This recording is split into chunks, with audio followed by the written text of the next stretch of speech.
Hi hello welcome to அன்பின் வண்ணம். இன்றைக்கி நம்ம பார்க்க போகிறது ஆட்டு ஈரல் மிளகு வறுவல், அதாவது மட்டன் லிவர் பெப்பர் ஃப்ரைங்க. ஆட்டு ஈரலில் vitamin A, vitamin B, copper, இரும்புச்சத்து, போலிக் அமிலம், இது மாதிரி பலவித சத்துக்கள் இருக்குது. இந்த பலவித சத்துக்கள் நம்ம உடம்புக்கு எடுத்துக்கும் போது இரத்த சோகை, எலும்பு பிரச்சனை, சரும பிரச்சனை, நினைவாற்றல், கண் பிரச்சனை எல்லாமே தீருது.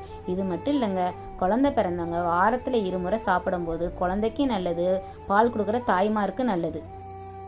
இவ்வளவு சத்துக்கள், இவ்வளவு குறைபாடுகளை நீக்கக்கூடிய இந்த ஆட்டீரல் நம்ம மிஸ் பண்ணலாமாங்க? வாங்க எல்லாத்துக்கும் பிடிக்கிற மாதிரி என் ஸ்டைலில் பெப்பர் ஃப்ரை செஞ்சுருக்கேன். எப்படி செஞ்சுருக்கேன்னு பார்க்கலாம் வாங்க. அடுத்து லிவர் பெப்பர் ஃப்ரைக்கு நம்ம மசாலாவை ரெடி பண்ணிக்கலாம். மசாலா எல்லாமே ட்ரை ரோஸ்ட் தாங்க பண்ண போகிறோம். 1 டீஸ்பூன் சீரகம், 1 டீஸ்பூன் சோம்பு, 2 டீஸ்பூன் தனியா, 1 பட்டை, 2 கிராம்பு, 2 மிளகாய், 4 டீஸ்பூன் பெப்பர் மட்டும் கொஞ்சம் அதிகமாக சேர்க்கணும். இது பெப்பர் வறுவலுங்கிறதுனால இது எல்லாமே நான் 1/4 கிலோ ஈரலுக்கானது தாங்க. இதே அளவு எடுத்திங்கன்னா தான் கரெக்டாக வரும். எல்லா பொருட்களும் ரோஸ்ட் ஆனதுக்கப்புறம் 1 கைப்பிடி அளவுக்கு கருவேப்பிலையை சேர்த்து அதே ரோஸ்ட் பண்ணிக்கலாம். அது நல்லா கருவேப்பிலை முறுமுறுன்னு வந்ததுக்கப்புறம் எடுத்து ஒரு பிளேட்டில் வச்சிடலாங்க. ஆறுனதுக்கப்புறம் நம்ம மிக்சியில் நுணுக்கி எடுத்துக்குவோம். இது லாஸ்ட்டில் தான் சேர்க்க போகிறோம். அடுத்து நல்லெண்ணெய் 50 கிராம் சேர்த்துட்டு எண்ணெய் சூடேறினதும் சின்ன வெங்காயம் 100 கிராம் கட் பண்ணி சேர்த்துக்கலாம். நைஸாக கட் பண்ணிக்கணும். வெங்காயம் நல்லா வதங்கி வந்ததுக்கப்புறம் இஞ்சி பூண்டு பேஸ்ட் 1 ஸ்பூன். நான் ஆல்ரெடி 3 விசில் விட்டு ஈரல் ரெடி பண்ணி எடுத்து வச்சுருக்கேன். அதுலேயே 1/2 ஸ்பூன் மஞ்சத்தூள் போட்டிருக்கேன். இப்போ ஈரலையும் நம்ம வெங்காயத்தோடு சேர்த்துக்கலாம்.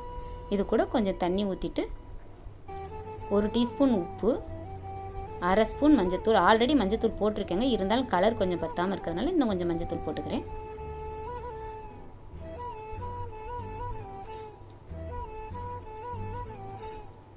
இதெல்லாம் கொதிச்சு வந்ததுக்கப்புறம் ஒரு 5 நிமிஷம் கழித்து நம்ம ஆல்ரெடி ரெடி பண்ணி வச்சுருக்க மசாலாவை இதோட சேர்த்துக்கலாம்.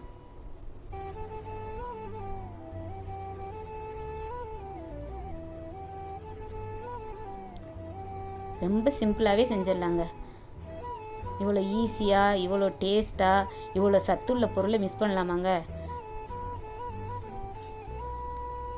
அவ்வளோதாங்க, ரெடி ஆயிடுச்சு. ஃபினிஷிங்கில் கொத்தமல்லி தழை தூவி இறக்கலாம். இதே மாதிரி நீங்களும் செஞ்சு சாப்பிட்டு பார்த்துட்டு எப்படி இருக்குன்னு எங்களுக்கு கமெண்டில் சொல்லுங்கள்.